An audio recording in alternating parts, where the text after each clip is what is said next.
और ब्रजमंडल की स्थिति ऐसी हो गई है, सब नाच रहे हैं, सब गा रहे हैं। 80 वर्ष की एक मैया, 90 वर्ष की मैया, एक और दांत नहीं है मुंह में। और जैसी पता चली नंद बाबा के लाला भयो है, अपनी 80 वर्ष पुराने ब्याह के जोड़ा को निकाल के पहन के आई है। चलो नहीं जा रहा हूं बिना लाठी के, लेकिन ऐसा 16 श्रृंगार करके आई है। आंखन में काजर लगा के आई है, होटल में लालिमा लगा के आई है, नवलखा को हार पहन के आई है। और अपने ब्याह के समय की, कितने साल पहले वह को ब्याह भयो, वह समय की पोशाक धारण करके आई है। कमर झुक गई है, मुख उठा नहीं पा रही है, नेत्र अच्छे से खोल नहीं पा रही है, और 20 लाखों की भीड़ में जाकर के वो भी नृत्य कर रही है।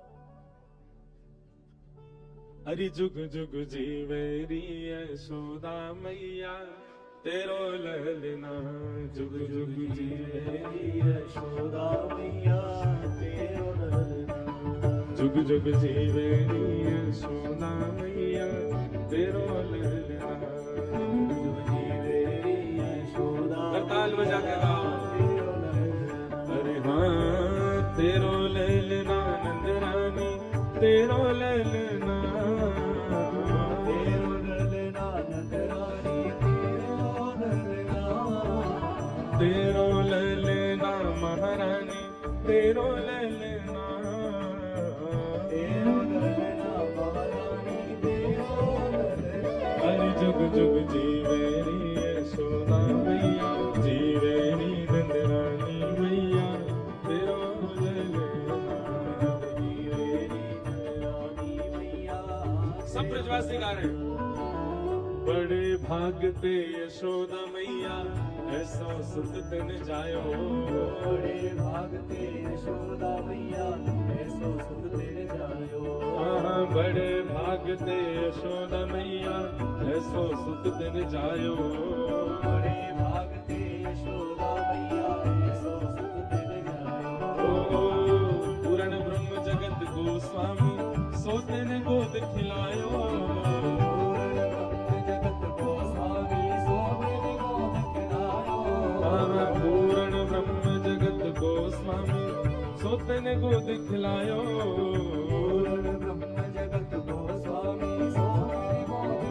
होया तू मगवा दे झूलना बाल तेरो ललना, होया तू मगवा दे झूलना तेरो ललना। ओ जुग जुग जीवेरी यशोदा मैया तेरो ललना, बलवंत के लाला की।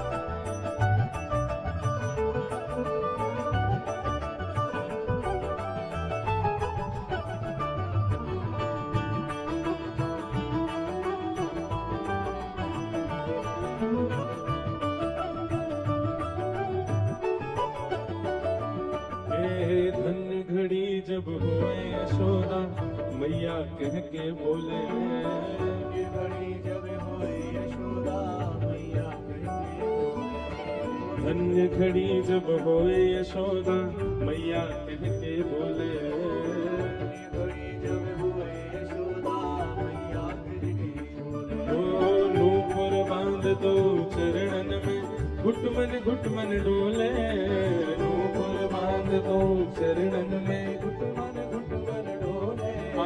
नूपुर बांध दो चरणन में घुटमन डोले, नूपुर बांध दो चरणन में घुटमन डोले। अरे पकड़े बाबा की उंगलियां तेरा ललना,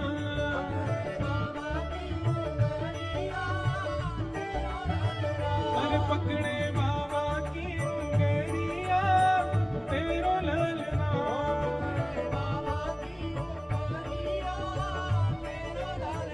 अरे जुग जुग जीवेरी नंद रानी मैया तेरो ललना, जुग जुग जीवेरी नंद रानी मैया तेरो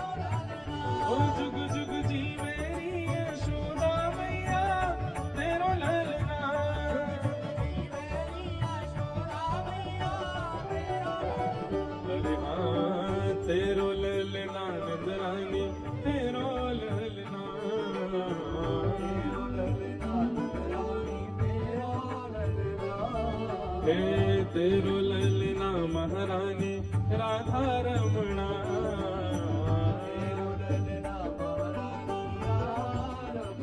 अरे जुग जुग जीवे नी यशोदा मैया तेरो ललना,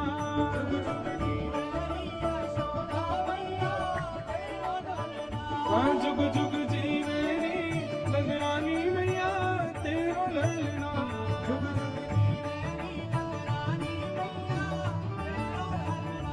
हे ब्रज में आनंद भयो, नंद घन आनंद भयो, यशोदा के लाला भयो, ब्रज प्रतिपाल भयो, हे नंद घन आनंद भयो, हे नंद घन आनंद भयो, गंगाधर आनंद भयो। आज ये नंदोत्सव कहाँ मन रहे हो? श्री गंगा जी के घर में मन रहे हो। गंगाधर आनंद भयो,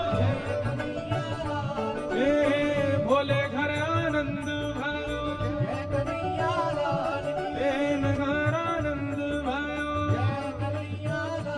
हे यशोदा के लाला भयो, हाँ जग प्रतिपाल भयो, श्री राधा रमण लाल भयो, श्री राधा वल्लभ लाल भयो, हे नंद घन आनंद भयो, आनंद घन आनंद भयो, हे नंद घन आनंद भयो। बलवंत के लाला की बधाई हो। कैसी रूखी बधाई दे रहे हो? जोर की दो, बधाई हो। विराज जाओ सब लोग। पूरे ब्रजमंडल में आनंद है रो। ब्राह्मण देवता ऐसे स्वस्वरण को पाठ कर रहे हैं महाराज। नंद बाबा आनंदित है रहे हैं। और तभी आगमन हुआ प्रथम राक्षसी का, जो कि आ ही जाती है जब ऐसा चल रहा हो तो। बिल्कुल विराज जाओ सब लोग आनंद से। बंधुओं देखो, एक बात बहुत ध्यान से सुनिएगा। संपूर्ण कथा ना मानव को कुछ ना कुछ सिखाने के लिए होती है। सब लोग इधर देखिए, आपस की चर्चा मैया बात में कर ली हूं, आने का हमारी चर्चा सुन लो, पर आप बतियाते रहियो पूरे दिन। परसों के बाद नेक शांत मत रहियो।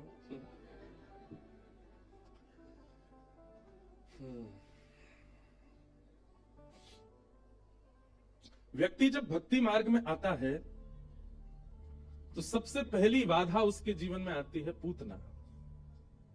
ये जितने भी राक्षस आ रहे हैं ना ब्रजमंडल में, ये सब वह बाधाएं हैं जो एक भक्त को जीवन में अनुभव होती है।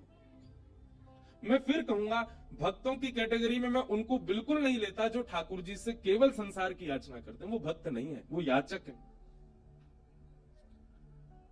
भक्त का मतलब वो होता है जो ठाकुर जी से कभी कुछ कहते ही नहीं, कैसा भी जीवन हो जाए उनका, फिर भी सम ही रहते हैं। ऐसे भक्ति भाव में जब आप प्रवेश करते हैं तो सबसे पहले आपके जीवन में भक्ति के पथ पर सबसे पहली बाधा, वैसे तो बाधा कोई नहीं है, परंतु ये एक प्रकार से ऐसा कहते हो डिस्ट्रैक्शन, आपको पथ से भटकाने के लिए सबसे पहले आती है पूतना। आप वृंदावन जाना प्रारंभ कर दिया, आपने गुरु कृपा से नाम जब प्रारंभ कर दिया, अपने ठाकुर जी अपने इष्ट को भजना शुरू कर दिया, तो सबसे पहले आपको डिस्ट्रैक्ट करने के लिए आएगी पूतना। पूतना का स्वरूप क्या है कि पूतना है कुछ और दिखाएगी कुछ। है कौन? राक्षसी। है कौन? कुरूपणी। है कौन? अत्यंत विचलित। है कौन? अत्यंत क्रूर, पर दिखाएगी बिल्कुल विपरीत। ये सबसे पहली बाधा आती है भक्ति के पथ पर। वो आपको ऐसा दिखाएगी कि वो परम सुंदरी है, कभी कभी तो ठाकुर जी से भी ज्यादा स्वयं को सुंदर अनुभव करा सकती है। इसका मतलब करा सकती है बोल रहा हूं तो स्त्रीलिंग में ही मत लीजिएगा। ये कुछ भी हो सकता है, ये कोई व्यक्ति भी हो सकता है, कोई वस्तु भी हो सकती है, कोई स्थान भी हो सकता है जो आपको भक्ति से अपनी ओर खींचे। और केवल अपने बाह्य रूप से आपको आकर्षित कर ले, जिसके कारण आपका भक्ति भाव कम होने लग जाएगा, वही पूतना है।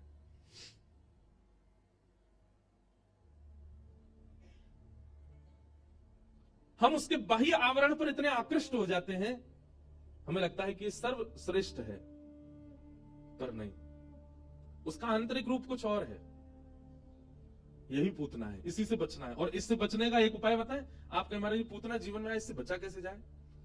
अपने सदगुरु के वचन, और आप जिस भी प्रसंग को सुनते हैं, सत्संग सुनते हैं, कथा सुनते हैं, उसको ध्यान पूर्वक सुना कीजिए। बंधु, कथा केवल सुनने का विषय नहीं है। कथा सुनकर के आप केवल लोगों ने ना रिचुअल की तरह समझ लिया कथा को। जीवन में कथा तो करानी चाहिए, ये पैसा हमने अलग से निकाल के धर रखे हैं कथा के लिए, कराए दो कथा। कथा ऐसे नहीं होती है। कथा कोई रिचुअल नहीं है, कथा कोई एक नियम नहीं है कि बस करा ली हो गया काम। का जीवन परिवर्तित हुआ, का जीवन परिवर्तित हुआ। कथा क्या करती है? विवेक बुद्धि को जागृत करती है। विवेक बुद्धि मतलब व्यक्ति है 70 वर्ष का, उसने आधे से, मेरे से तीन गुना आधे से।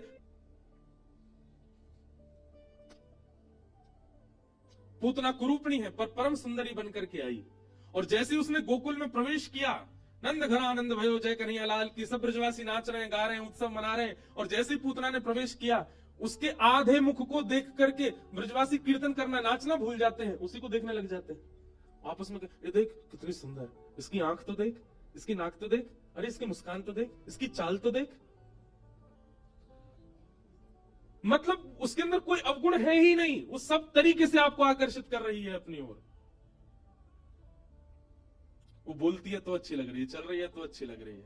एक और बात बता दूं आपको, अगर किसी व्यक्ति में गुण ही गुण दिख रहे हैं, गुण ही गुण दिख रहे हैं, कोई अवगुण है ही नहीं है, समझना कोई तो गलती गड़बड़ी है इसमें।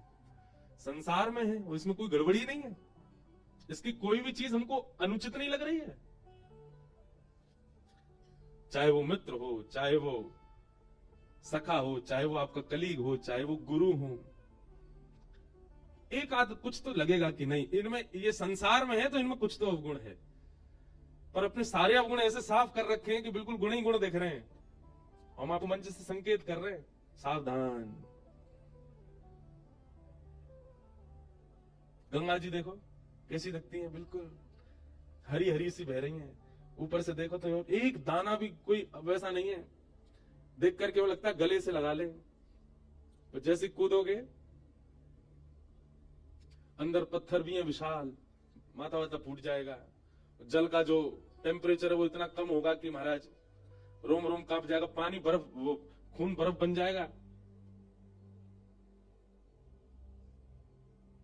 बाह्य आकर्षण सब जगह से बिल्कुल अच्छा ही अच्छा, अच्छा ही अच्छा है, समझ जाना कुछ गड़बड़ है। लेकिन कुछ कुछ अवगुण दिख रहे हैं तो फिर ये समझना, तो वैसा ही स्वभाव रखो, वैसी विचारधारा रखो, वैसा ही वस्त्र रखो, वैसा ही स्वरूप रखो जिससे ठाकुर जी रीझे। जिन भेषा मारो सावरो रीझे, जिन भेषा मेरो गिरधर रीझे, मैं सूही भेष धरूंगी हो, मैं तो सोही भेष धरूंगी। अरे हाँ मैं बैरागन हूँगी, मैं बैरागन हूँगी। कहो तो कुसुमल साड़ी रंगावा, कहो तो कुसुमल साड़ी रंगावा, कहो तो भगवा भेष, कहो तो कहो तो मोतियन माग भरावा, कहो तो मोतियन माग भरावा, कहो तो मोतियन माग भरावा, कहो तो मोतियन माग भरावा, कहो छिटकावा केश, बाला छिटकावा केश। अरे हाँ मैं बैरागन हूँ, मैं बैरागन हूँ। ओ बाला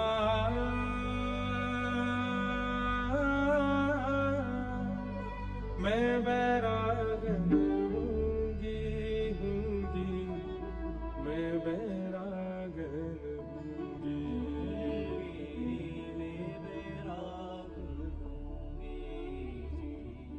हमारे जीवन का उद्देश्य केवल ठाकुर जी की प्रसन्नता बन जाए, वो प्रसन्न रहे, फिर मैं वैसा ही रहूं बस, जिससे वो प्रसन्न रहे। प्राण हमारा वहां बसत है, प्राण हमारा वहां बसत है, यहाँ तो खाली खो, यहाँ तो खाली खो, मात पिता परिवार सोई है, मात पिता परिवार सोई है, कहिए तिनका तोड़ बना, कहिए तिनका तोड़, मैं बैरागन होंगे, मैं बैरागन होंगे, ओ बाला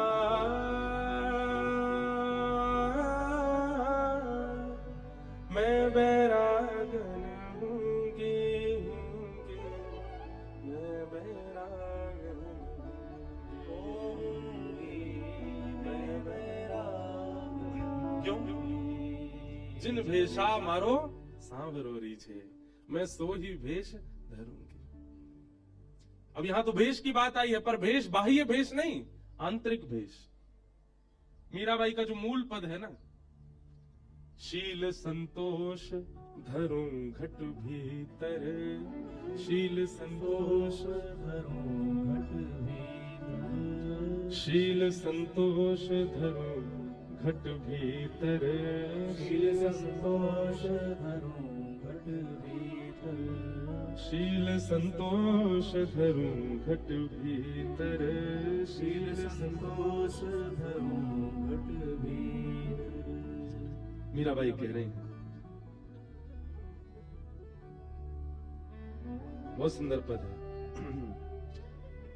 समता पकड़ रहूंगी, समता पकड़ रहूंगी, जाको नाम निरंजन कहिए, जाको नाम निरंजन कहिए, ताको ध्यान धरूंगी हो, मैं तो ताको ध्यान धरूंगी, अरे हाँ मैं बैरागन होंगी, मैं बैरागन होंगी। और क्या कह रही मीराबाई?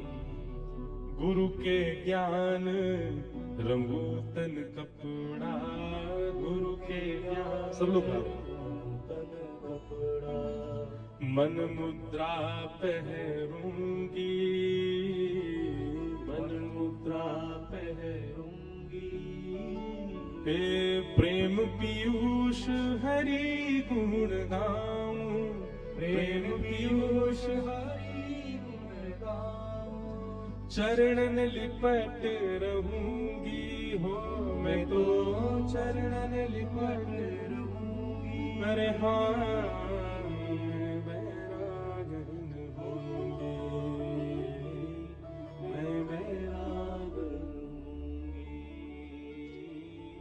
यातन की मैं करूं किंगरी, यातन की मैं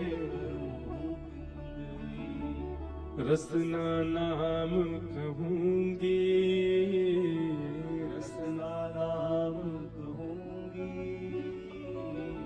मीरा के प्रभु गिरधर नागर, मीरा के प्रभु गिरधर नागर, मीरा के प्रभु गिरधर नागर, मीरा के प्रभु गिरधर नागर, मैं साधा रंग रहूंगी हो, मैं तो साधा रंग रहूंगी हो, मैं तो साधा रंग रहूंगी हो, मैं तो साधा रंग रहूंगी, हाँ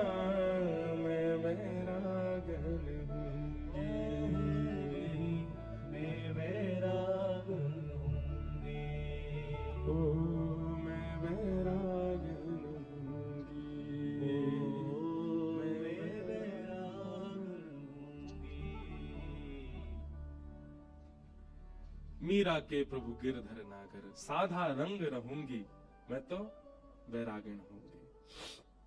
तो आंतरिक भाव, जिन भेषा मारो सांवरो रीझे, जिससे दुनिया रिझाने की भावना आपके चित्त में आ जाती है, तो जाते दुनिया रीझ जाए ना, एक बात भैया कान खोल के सुन लियो, जाते दुनिया रीझ गई बात है श्याम सुंदर ना रीझे, और जाते श्याम सुंदर रीझ गई बात है दुनिया ना रीझे। दुनिया रीझ है कब रीझ है? जब वो अनुपस्थित हो जाता तब रीझती है दुनिया। जैसे मीराबाई से हम रीझ रहे, कुमनदास से हम रीझ रहे, श्री तुलसीदास जी से हम रीझ रहे, जब वे थे तब नहीं रीझे हम, जब वे चले गए तब रीझ रहे, क्योंकि जब वे थे तब ठाकुर जी रीझ रहे थे उनसे। पूतना को ठाकुर जी ने नहीं देखा, जैसे पयोधर भगवान के मुख में पधराया पूतना ने, ठाकुर जी ने उसके विष को पिया, दूध को पिया, पुण्यों को पिया, पापों को पिया, रस तत्वों को पिया, और जैसे ही प्राणे समम रोष समन्वितो पिबत, प्राण पीने लगे ठाकुर जी, अपने रूप में प्रकट होने लगी, भयावह रूप हो गया पूतना का, और जैसे ही भयावह रूप हुआ ठाकुर जी ने अपने हाथ ऐसे हटा लिए। हाँ अब बढ़िया लग रही है। क्यों? बोले जैसी है अब वैसी लग रही है, जैसी जैसी तू बनाई गई है अब तू वैसी बन गई है। अष्टावक्र का नाम सबने सुना होगा। अष्टावक्र कहते हैं कि हम जैसे भी हैं, हमें ठाकुर जी ने ऐसे ही देखने के लिए बनाया है। हाँ अवगुणता जीवन में है, उसको गुण में परिवर्तित करने का प्रयास करो, पर बाह्य रूप से या अपने आंतरिक कई अंगों से आप जैसे हो ठाकुर जी ने वैसे ही बनाए हो, वैसे ही रहो। कई लोगों का रंग बहुत सांवला होता है, लगे रहते पूरे दिन गोरे हवे में। हमारे संग भी एक दो लोग ऐसे हैं, देखने मत लग जाना कौन से हैं। पूरे दिन महाराज उनको बस यही रहता है कि क्या करें, गंगा जी के पानी से ही नहाओ, शायद क्या पता रंग न करे, जैसे सांप कांचरी छोड़ देता है ना नहीं आ जाती है। अरे भैया तुम ऐसे ही बढ़िया लग रहे हो, ठाकुर जी को ऐसे ही प्रिय हो, ऐसे ही रहे आप। ठाकुर जी ऐसे ही देखना चाह रहे हैं आपको, क्यों बाह्य रूप से अपने आप को परिवर्तित करना।